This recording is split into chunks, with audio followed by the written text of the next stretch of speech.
You're listening to the Greeks Gridiron, live with Athan Hristodulu.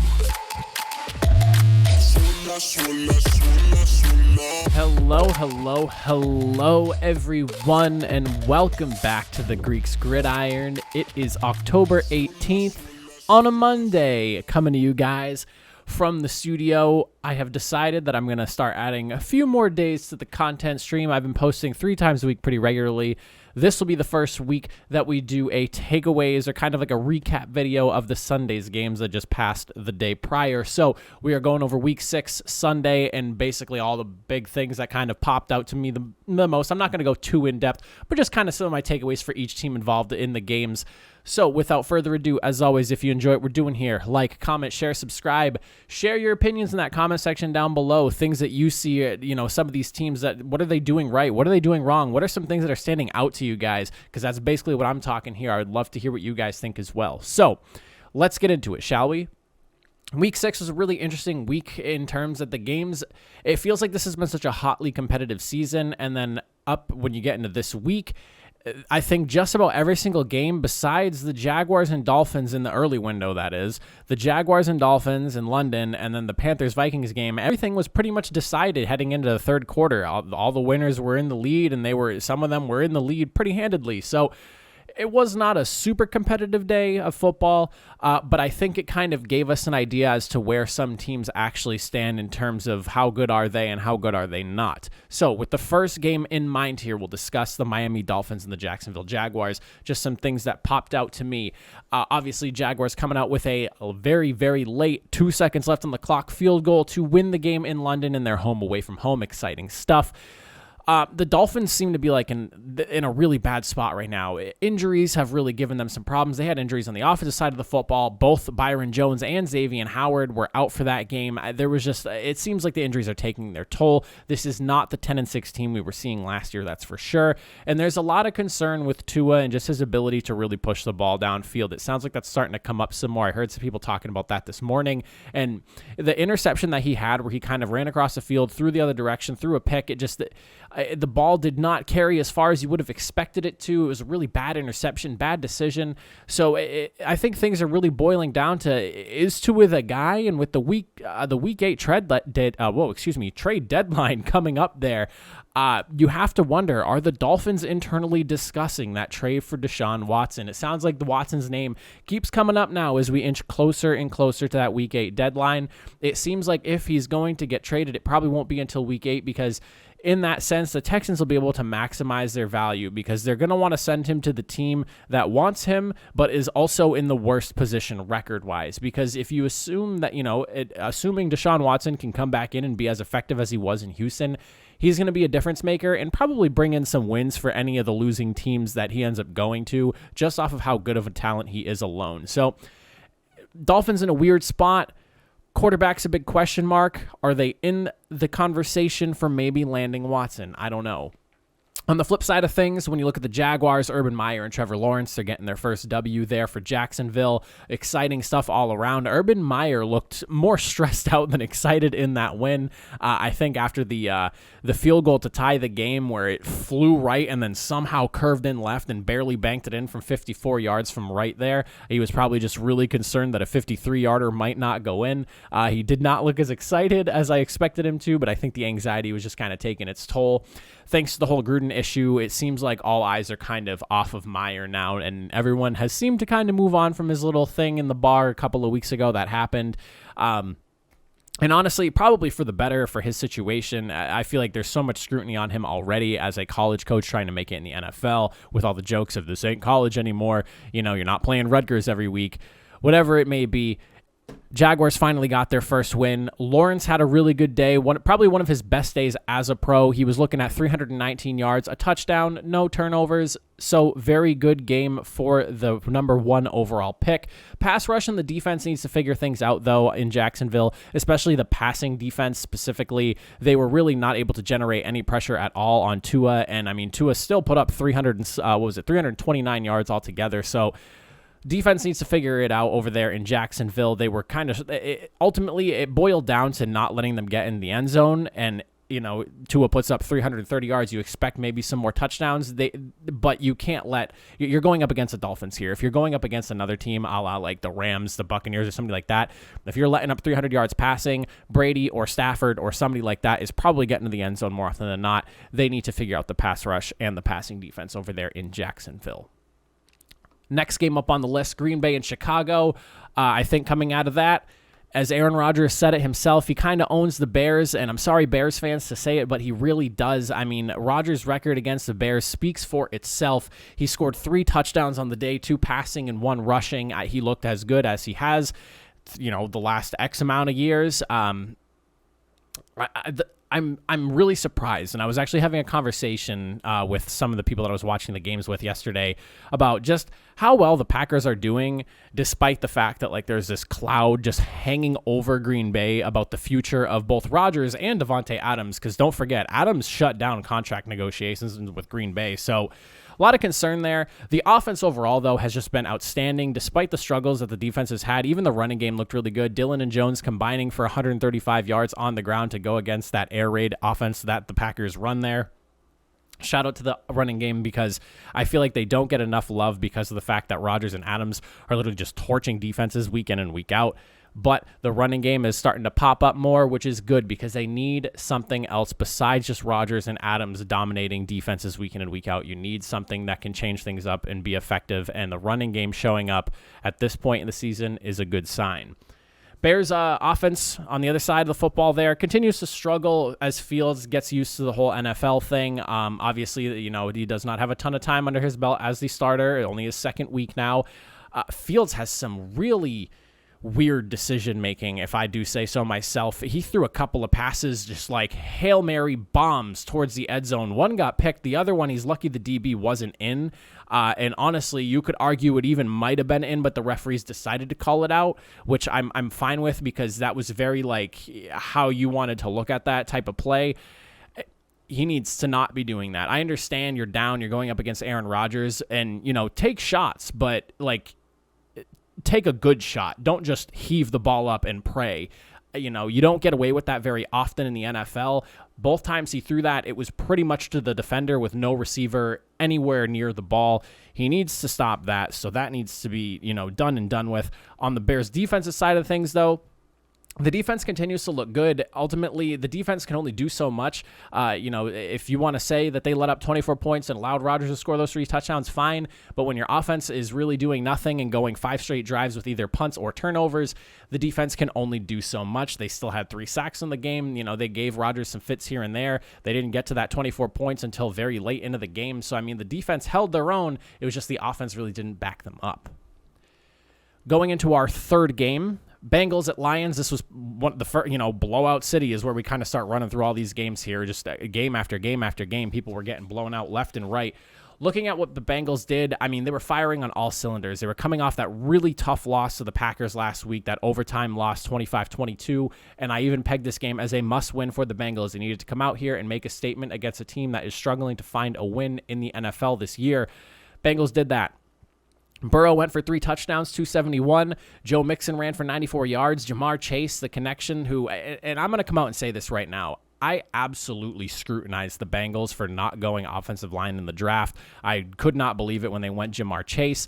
The offensive line has impressed me at this point in the season. I feel like they're looking better and better week in and week out, and the Jamar Chase-Joe Burrow connection is so real and unbelievable that, I'm eating my words, and I'll be honest about it. I am 100% eating my words, so put a sock in my mouth. I think the Chase pick was an excellent pick at this point, and it's definitely paying off with the numbers. Jamar Chase is looking at almost 100 yards every single week, and he's scoring touchdowns nearly week in and week out as well. On top of that, when you look at the Lions side of things, the Bengals, uber successful. The defense shut them down. When you look at the Lions, they have been so competitive the last few weeks.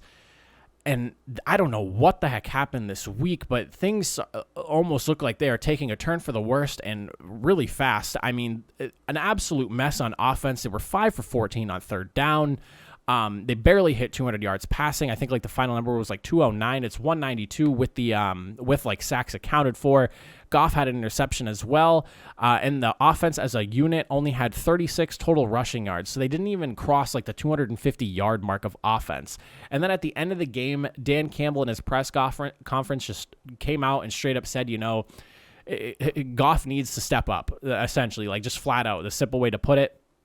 A whole lot of yikes going on in Detroit, especially after last week where everyone was like, this is the fire we want to see from Dan Campbell when he was crying in the press conference after that super close game. You can tell that Dan Campbell definitely does things a lot differently.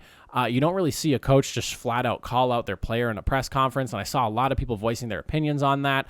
I don't really know what to make of that. It's shocking to hear because you don't hear that often, but I mean, you're publicly holding your player accountable. Goff's not really in the best situation, and nor do I think he really wanted to end up in Detroit. So, I mean, the whole thing is starting to look like a mess. They were really competitive those last few weeks, but my goodness, did the wheels really fall off this week. And, they're 0-6 for a reason, but hopefully it doesn't continue to go south because things kind of look a little bit ugly in Detroit right now after having some really close losses where you could kind of be positive about them.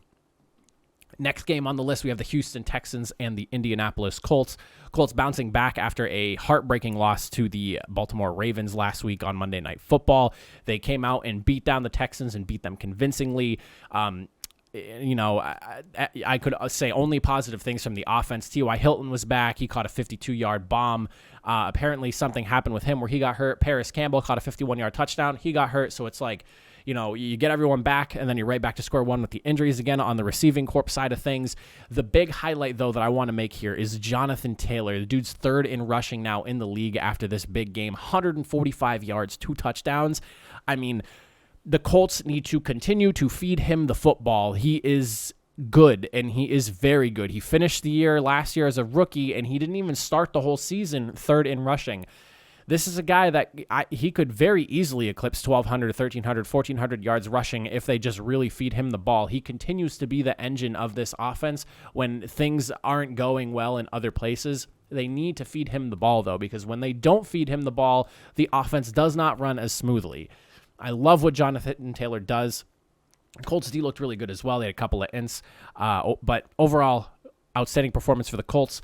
On the Texans side of the football, I mean, this probably looked like their worst game of the year so far, and they've had some pretty bad games already. Mills struggled to really get anything going at all. He had a couple of interceptions. Brandon Cooks was a lone bright spot on the offense. He had 9 catches for 89 yards, like the one good thing about their offensive totals for the day. The run defense obviously completely rolled over to Jonathan Taylor and that Colts offensive line.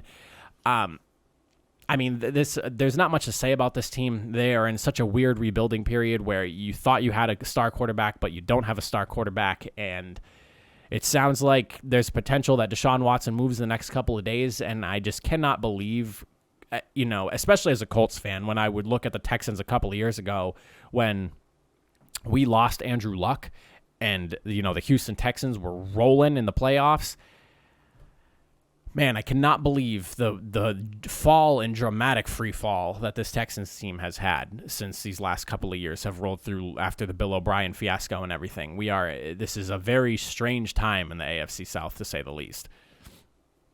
Next game on the list, we're looking at the LA Rams taking on New York. And again, another blowout game. Was not very close at any real point besides maybe like the first quarter. Stafford continues to look like the MVP candidate. He is and has always been. I have been preaching how good Matthew Stafford is for years, and nobody has really believed me because he's been on the Lions, and I love seeing him thrive over there on the LA Rams. The dude is uber talented. The no-look pass he threw for you cannot discredit Matthew Stafford anymore at this point. I see Skip Bayless seeing things about Matthew Stafford, and I just cannot believe the crap that comes out of his mouth. Dude, Matthew Stafford is a stud. He's finally on a team that can match his talent where he can be as successful as he should be able to. The dude missed only 6 passes, 4 touchdowns. And then the receiving corps is outstanding over there. Van Jefferson, Cooper Kupp, Robert Woods. Kupp had 9 catches for 130 yards and 2 touchdowns. And then the defense, 4 turnovers, 4 sacks. This is looking like the defense that they were last year as opposed to the early start to this year where they've kind of struggled defensively. They looked great, obviously taking advantage of a team like the New York Giants that are dealing with 50% of their offense being injured at the moment. But that's what you want to do when you're going up against the teams that are in bad positions or the lesser teams. Giants, though, there's not really much to say. Jones was under so much pressure, 4 turnovers. He had the 3 interceptions, a fumble. The defense did not really do great in any stage of the game. Overall, this team is hurt.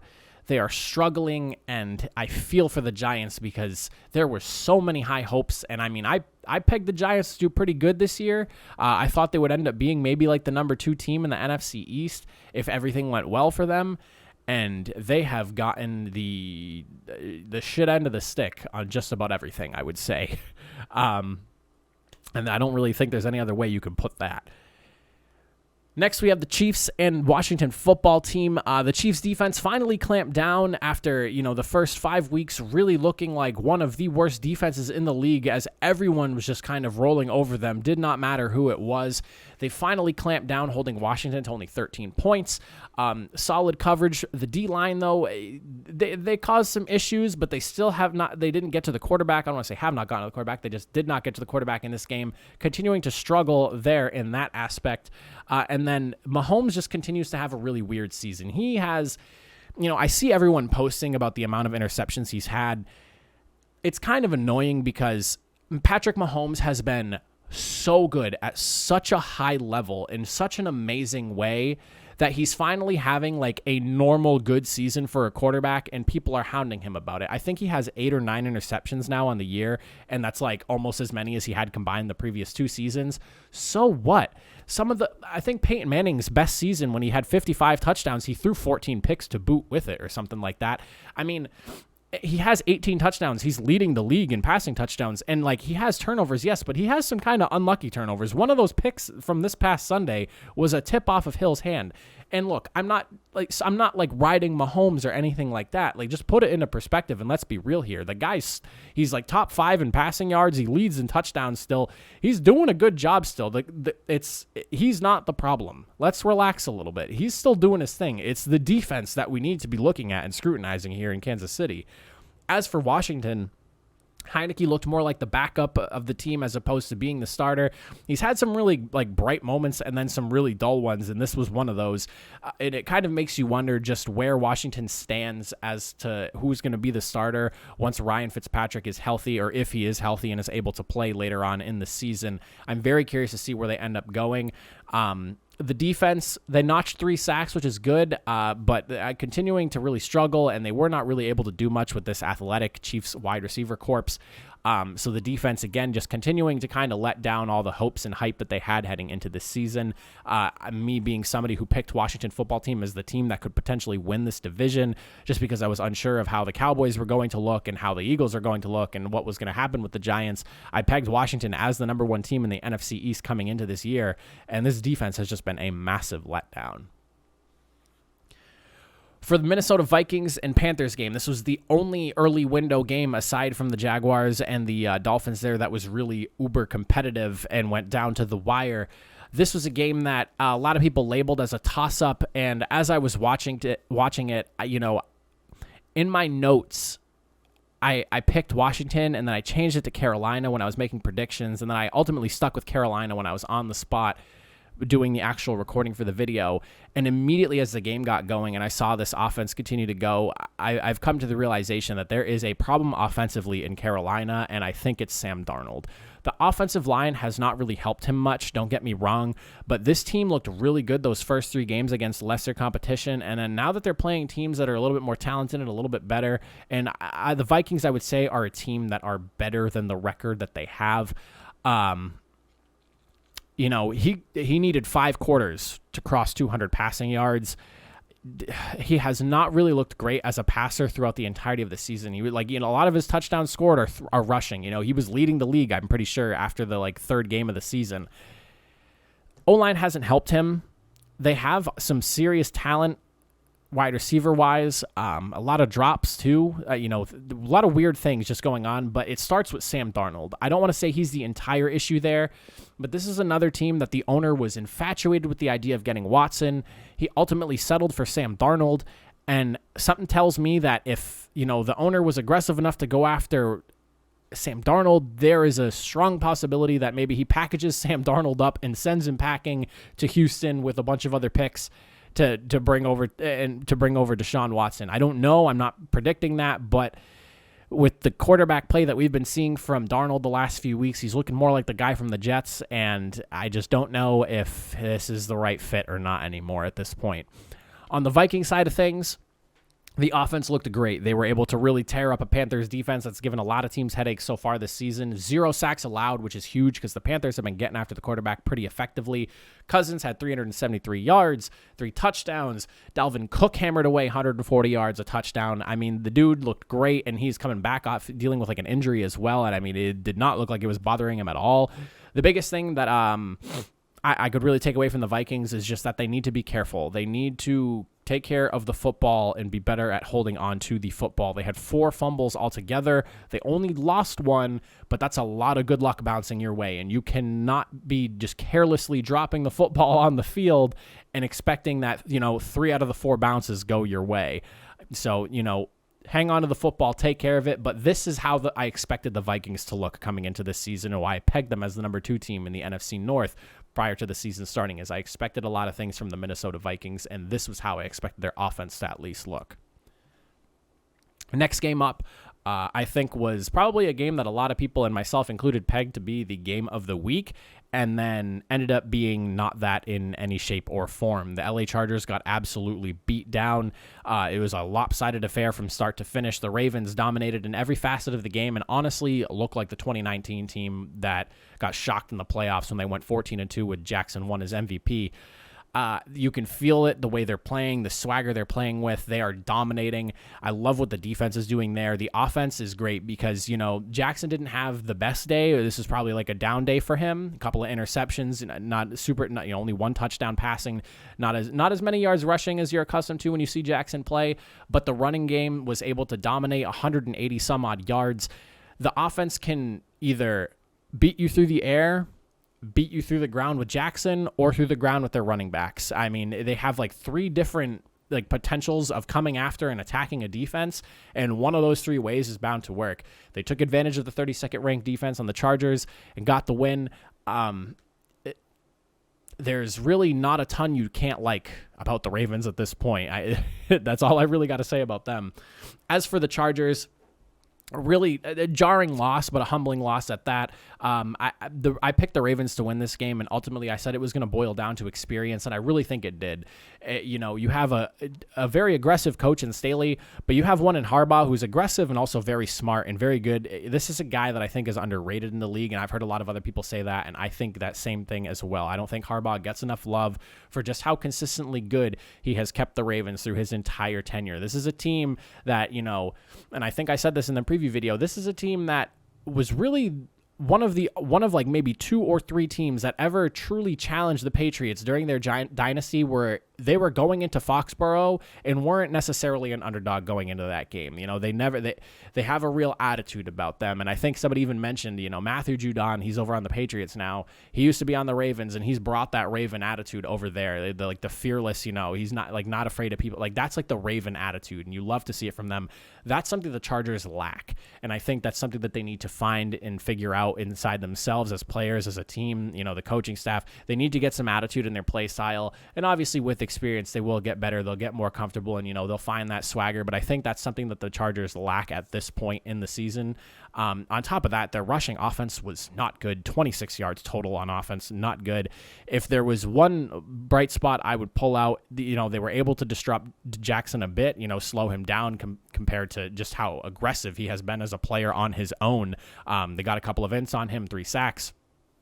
But ultimately, that run defense needs to get sorted out. It needs to get sorted out quick, because you are not going to be winning games in January letting up nearly 200 yards of offense on the ground. That is not how you win football, and not playoff football at that.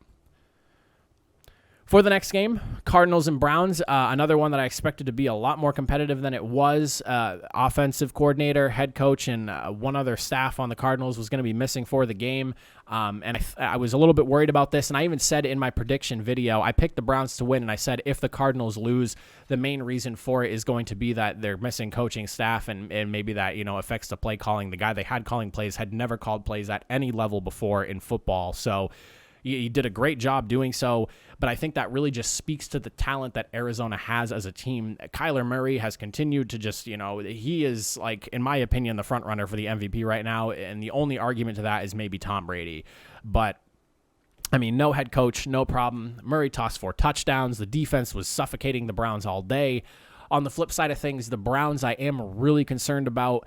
Baker Mayfield's injury, I think, is a little bit worse than was initially brought up, and I think he tried to downplay it a little bit, but I think that there is more than what he's letting up to be with that injury, and I think that there is a potential that we might be seeing his season cut short because he does not look the same these last 2 weeks compared to the first 4 weeks that he played through. I'm very concerned about that. And there's other injuries as well. Nick Chubb, obviously was very missed. Kareem Hunt got hurt during the game, and he wasn't even 100% going into the game, so the running game really suffered. The passing game suffered.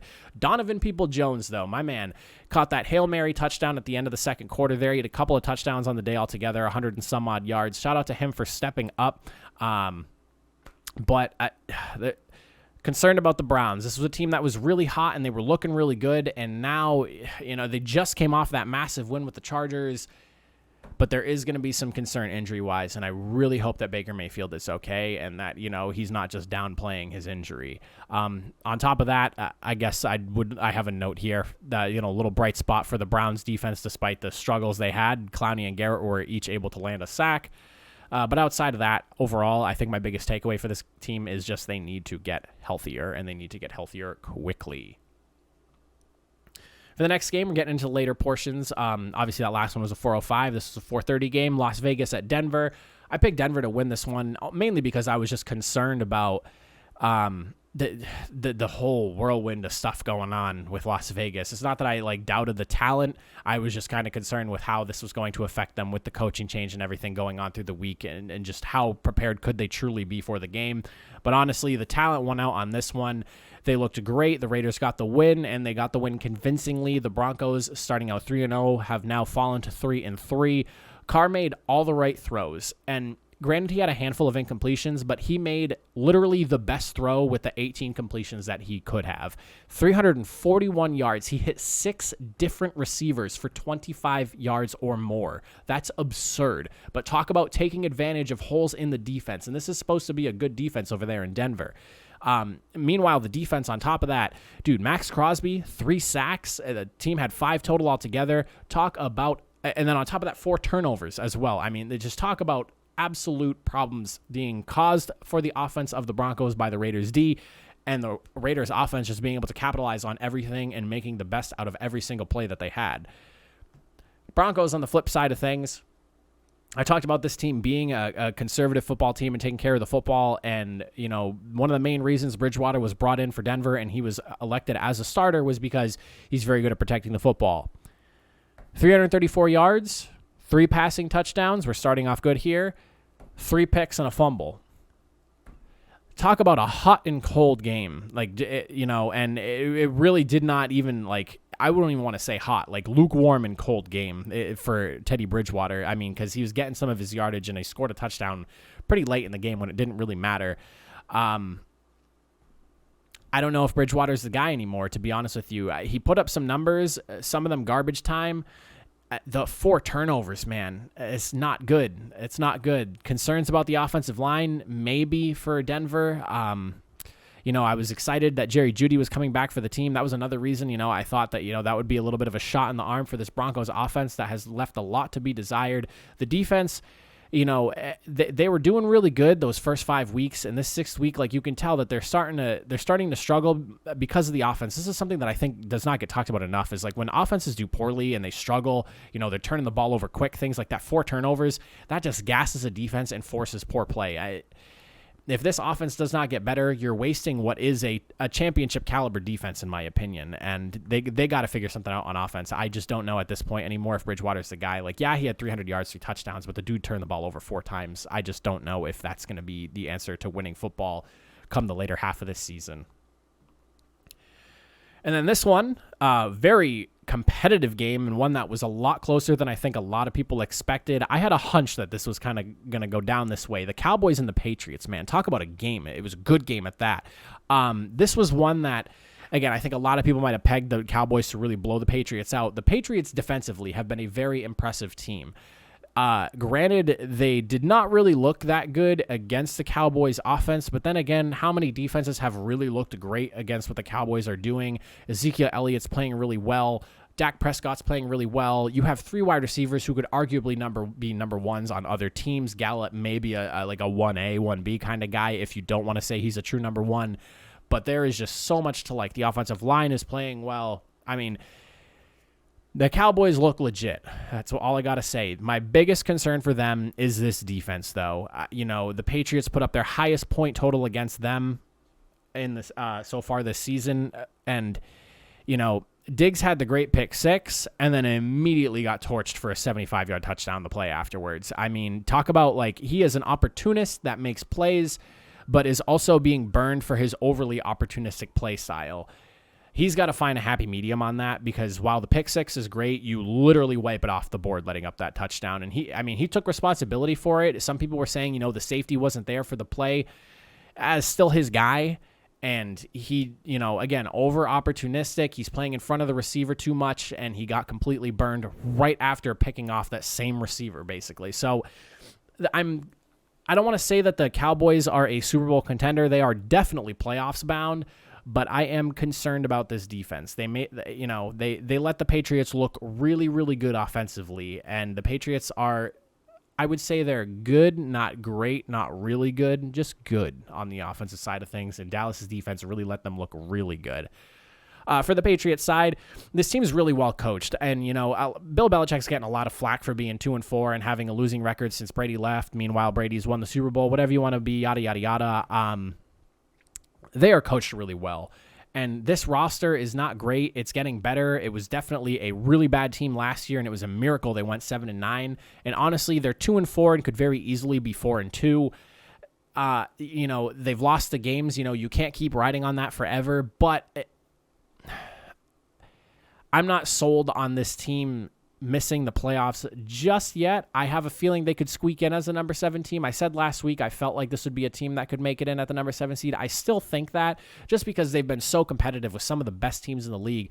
They just got to figure out how to finish these games. That's the problem. They were in position to win this one. They were in position to win against the Buccaneers. They've been in position to win a lot of these games that they've lost. They just got to figure out how to finish games. And I really think that this offense has improved week in and week out and has looked better and better.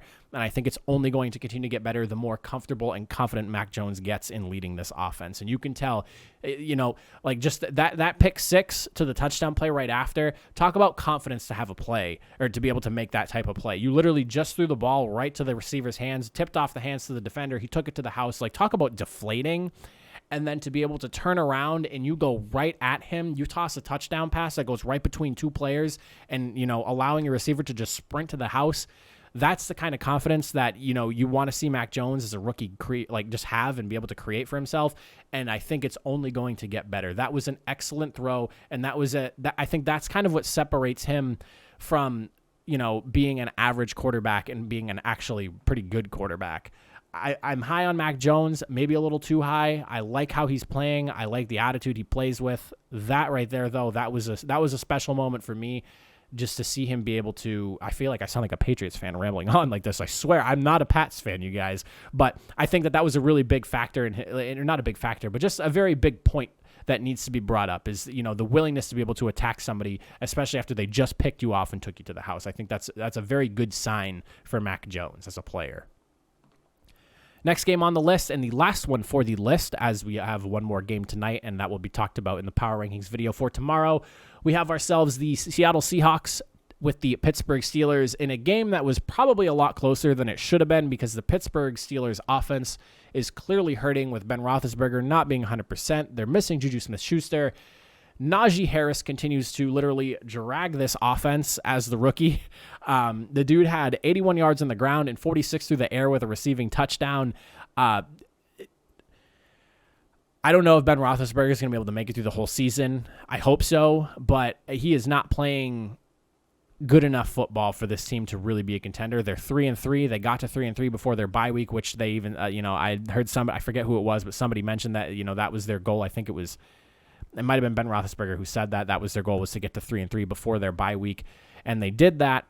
But, man, you're going up against a Seattle team that has, one of the worst-ranked defenses in the league. Geno Smith is a starter. Your defense did everything they needed to do. They had 5 sacks. I mean, they were, talk about swallowing the team up. They looked great. TJ Watt had a couple of sacks on his own. Dude's worth every penny that they've paid him. This team is going to be carried by the defense and is going to get as far as the offense, I guess, can put up points. It sucks because the Steelers defense is so good, so talented. There's so much to like about them. And this should have been a walk in the park type of game for them. Seattle on the flip side of things, Geno Smith was serviceable at times, but he also really struggled behind that offensive line that Russell Wilson complained about earlier in the year. It's going to be a long road till Russell Wilson gets back for this offense here in Seattle. The Steelers defense held them in check. And meanwhile, you can say that the Seahawks kept the game close, but I would go as far as to say that the Steelers kind of kept the game close, and I would give them some credit for how close this game actually was, because the Steelers offense started out hot in the first half, dropped 14 points, and then after that just slowed to a halt. A bright spot for the Seahawks, though, you guys are obviously missing your starting running back in Chris Carson. Shout out to Alex Collins. Dude had 20 carries, 101 yards, touchdown as well. A little bright spot for you guys. A little bit of a takeaway there is despite the fact you don't have Chris Carson, Alex Collins looked pretty good for you guys. And that is pretty much my takeaways in recap for the week. That is every important little detail I picked out. Like I said, I wasn't going too in-depth on the games, but just making some points here and there about the games. Let me know what you guys think of the games in the comment section down below. Again, like the video if you enjoyed, if you made it through this entire 30-some-odd minute video here. The plan is I'll be doing this every Monday for you guys to kind of just recap and go over my biggest takeaways of the week from each game, from each team that played in those games. But again, that's all I got. I'll catch you guys tomorrow for a power rankings video. That'll go up, I don't know what time yet. I've been playing around with upload times, but it'll be up at some point tomorrow earlier in the day. I appreciate you all for watching. Have a good rest of your Monday and a good start to your week, everybody.